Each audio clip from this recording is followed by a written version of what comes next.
Oke, assalamualaikum warahmatullahi wabarakatuh. Nama saya Dian Eka Sarija, NPM 20140150. Baiklah, di sini saya akan menjelaskan tentang esensi kurikulum IPS SD.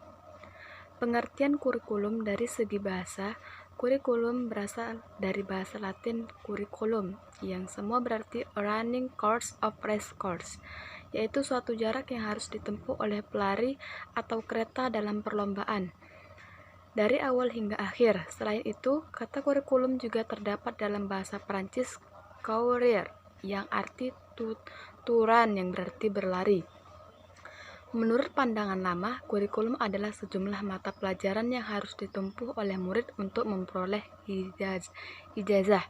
Sedangkan menurut pandangan baru, ialah kurikulum yaitu segala usaha dan kegiatan sekolah untuk mempengaruhi anak belajar, baik di dalam kelas, halaman sekolah, maupun di luar sekolah. Menurut Undang-Undang Republik Indonesia Nomor 20 Tahun 2003 tentang Sistem Pendidikan Nasional, Pasal 1 Ayat 19, kurikulum adalah seperangkat rencana dan pengaturan mengenai tujuan, isi, tambahan pelajaran, serta cara yang digunakan sebagai pedoman penyelenggaraan kegiatan pembelajaran untuk mencapai tujuan pendidikan tertentu. Kurikulum merupakan salah satu komponen yang sangat penting dalam pendidikan. Tanpa kurikulum, proses pendidikan tidak akan berjalan mulus. Kurikulum diperlukan sebagai salah satu komponen untuk menentukan tercapainya tujuan pendidikan. Di dalam kurikulum terangkum berbagai kegiatan dan pola pengajaran yang dapat menentukan arah proses pembelajaran. Itulah sebabnya manalah dan mengkaji kurikulum merupakan suatu kewajiban bagi guru. Dalam arti luas, kurikulum dapat diartikan sesuatu yang dapat mempengaruhi siswa, baik dalam lingkungan sekolah maupun luar sekolah. Kurikulum haruslah direncanakan agar pengaruhnya terhadap siswa benar-benar dapat diamati dan dihasilkan. Namun hasil-hasil belajar tersebut haruslah sesuai dengan tujuan pendidikan yang diinginkan serta sesuai dengan nilai-nilai yang dianut dalam masyarakat, relevan dan kebutuhan sosial, ekonomi, dan budaya masyarakat, juga minat, kebutuhan, dan kemampuan siswa itu sendiri.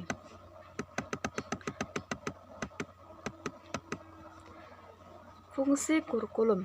Menurut M. Ansyar dan H. Nurtain Brahim 2015, membagi fungsi kurikulum menjadi 6 fungsi, yaitu 1. Fungsi preventif, agar guru terhindar dari hal yang tidak sesuai dengan apa yang diterapkan. Yang kedua, fungsi korektif, yaitu fungsi sebagai rambu-rambu yang harus dipedomani dalam memperbaiki pelaksanaan pendidikan yang menyimpang dari rambu-rambu yang telah digariskan sebelumnya. Yang ketiga, fungsi konstruktif, yaitu memberikan arah yang benar pada pelaksanaan pendidikan. Yang keempat, fungsi penyedia dan pengembang agar siswa dapat memperoleh sejumlah pengalaman baru yang dapat digunakan dalam mengarungi hidup bermasyarakat. Bagi administrator, kurikulum berfungsi sebagai pedoman dalam memberikan supervisi kepada guru dan perencanaan. Kurikulum juga berfungsi sebagai pedoman bagi guru untuk memperbaiki suasana dan iklim belajar. Tujuan dan ruang lingkup kurikulum IPS SD. Sama halnya tujuan dalam bidang-bidang yang lain, tujuan kurikulum IPS bertumbuh pada tujuan yang lebih tinggi. Secara hierarki, tujuan pendidikan nasional pada tataran operasional dijabarkan dalam tujuan institusional tiap jenis dan jenjang pendidikan. Selanjutnya, pencapaian tujuan institusional ini secara praktis dijabarkan dalam tujuan kurikuler atau tujuan mata pelajaran pada setiap bidang studi dan kurikulum, termasuk bidang studi IPS. Akhirnya, tujuan kurikuler secara praktis operasional dijabarkan dalam tujuan instruksional atau tujuan pembelajaran. Subbahasan ini dibatasi pada uraian tujuan kurikuler bidang studi IPS. Tujuan kurikuler IPS yang harus dicapai sekurang-kurangnya meliputi hal-hal berikut. 1. Membekali anak didik dengan pengetahuan sosial yang berguna dan kehidupan kelak di masyarakat.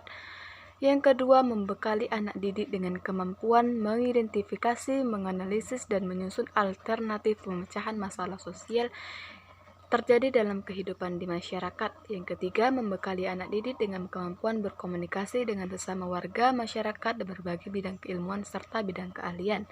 Yang keempat, membekali anak didik dengan kesadaran, sikap mental yang positif dan keterampilan terhadap pemanfaatan lingkungan hidup yang menjadi bagian dari kehidupan tersebut.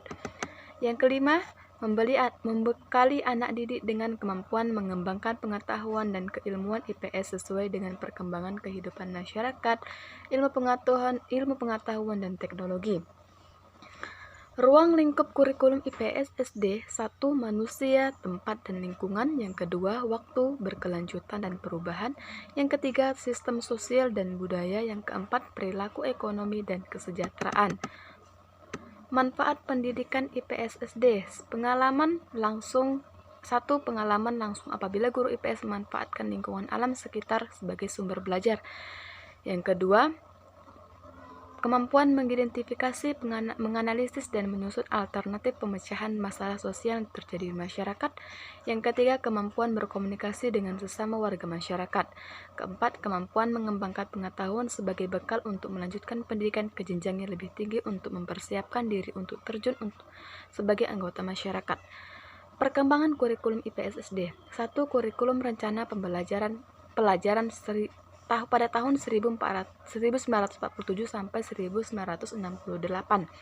Pada awal merdeka tahun 1945, 3 tahun setelah itu yakni tahun 1947, Indonesia baru memiliki kurikulum yang disebut dengan Leerplan atau rencana pelajaran.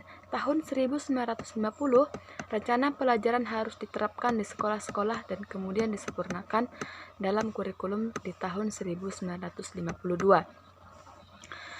Dengan nama rencana pelajaran terurai, namun tahun 1964 dan tahun 1968, rencana pelajaran dikembangkan lebih luas dan diganti dengan istilah rencana pendidikan. Kurikulum ini menggunakan konsep Pancawardhana yang digagas oleh Presiden Soekarno.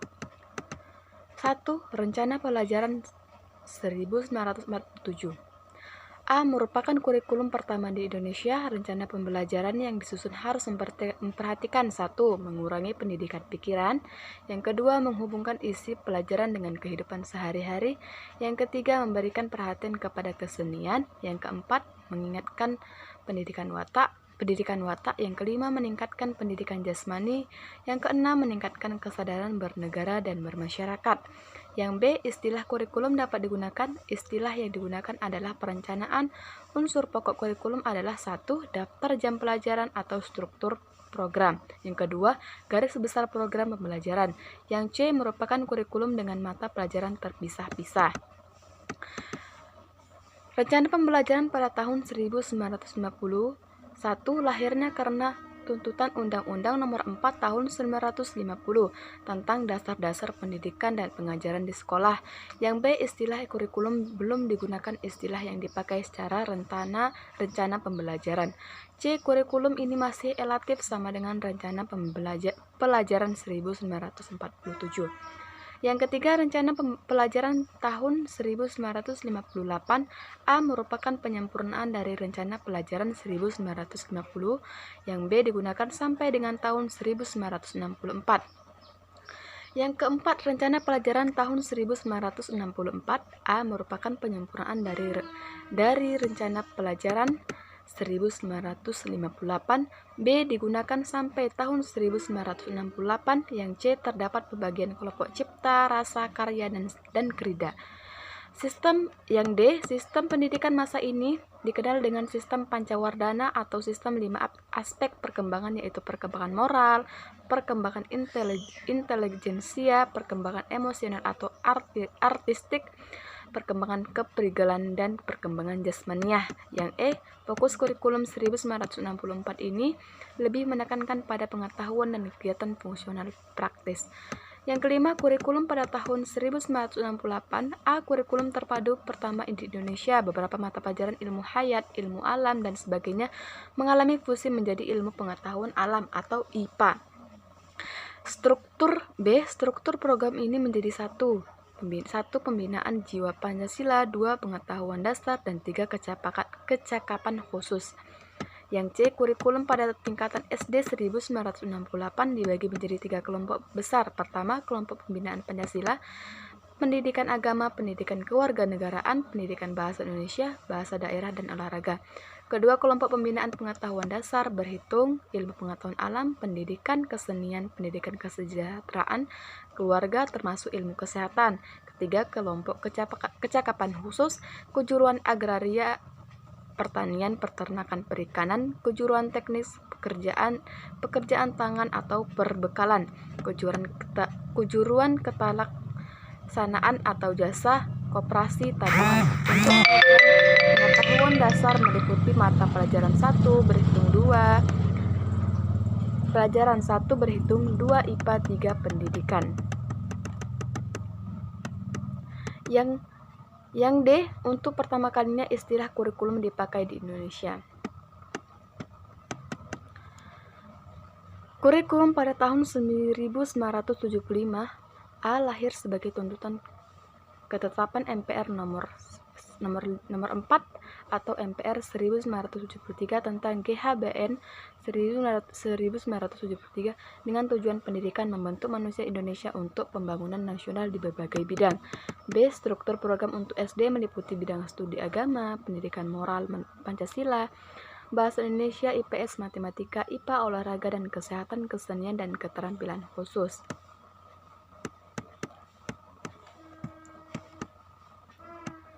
Kurikulum pada tahun 2004 A, ideologi pendidikan yang dianut yaitu liberalisme pendidikan agar tercipta SDM yang cerdas, kompeten, profesional, dan kompetitif. Yang B, cenderung sentralisme pendidikan yaitu kurikulum disusun oleh tim pusat secara rinci, daerah atau sekolah hanya melaksanakan. C, berbasis kompetensi terdiri atas SK, KD, MP, dan indikator pencapaian. D, ada pembahasan mata pelajaran TIK atau penggabungan mata pelajaran kewarganegaraan dan pengetahuan sosial di SD. Yang E, beban belajar di SD atau MI 26-32 jam atau per minggu. Lama belajar per 1 jam pelajarannya itu 30 menit. F, guru membuat silabus atas dasar kurikulum nasional dan RP atau skenario pembelajaran. G, prinsip pengembangan kurikulum yaitu 1, keimanan budi pekerti luhur dan nilai-nilai budaya. 2, penguatan integritas nasional. 3, keseimbangan etika, logika, estetika, dan kinestetika. 4, kesamaan memperoleh kesempatan. 5, perkembangan pengetahuan dan teknologi informasi. 6, pengembangan kecakapan hidup belajar panjang hayat. 7, berpusat pada anak. 8, pendekatan penyeluruh dan kemitraan.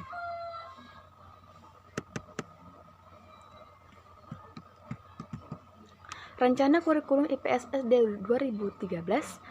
Karakteristik kurikulum 2013 adalah tematik integratif dan berbasis sains. Proses pembelajaran menekankan aspek kognitif, afektif, psikomotorik melalui penilaian berbasis tes atau portofolio saling melengkapi. Kompetensi yang ingin dicapai adalah kompetensi yang berbimbang antara sikap, attitude, keterampilan, skill, dan pengetahuan, knowledge. Rancangan kurikulum 2013 sangat jauh berbeda dengan kurikulum sebelumnya. Ditinjau dari kurikulum sebelumnya yaitu kurikulum kata SP di SD terdapat 10 mata pelajaran, namun pada rancangan kurikulum 2013 pada mata pelajaran SD dikurangi menjadi 6 mata pelajaran. Pada kurikulum 2013, IPS tidak terdaftar sebagai mata pelajaran. IPS di SD bukan dihilangkan atau dihapus, namun IPS diintegrasikan dengan mata pelajaran yang lain seperti bahasa Indonesia dan pendidikan Pancasila dan kewarganegaraan yang diajarkan secara terpadu sesuai dengan tema yang dibahas. Inilah yang dimaksud dengan tematik integratif. Materi pendidikan memberikan 3 alternatif pengintegrasian. Pertama, nama pelajaran IPS sama sekali tidak dimunculkan, namun muatannya muncul di pelajaran-pelajaran lain. Kedua, IPS dimunculkan mulai kelas 4 SD sampai 6 SD. Ketiga, IPS akan dimunculkan sebagai pelajaran tersendiri untuk kelas 5 dan kelas 6 SD. Intinya yang dihapuskan nama pelajarannya, namun substansi pelajaran IPS tidak ada satupun yang dihilangkan. Meski mata pelajaran berkurang, namun jumlah jam pelajaran justru bertambah. Jam pelajaran siswa SD bertambah rata-rata 4 jam per minggu. Untuk kelas 1 SD jam belajar bertambah dari 26 menjadi 30, kelas 2 SD dari 27 menjadi 32, Kelas 3 SD dari 28 menjadi 34, dan kelas 4, 5, 6 SD dari 32 menjadi 36 jam.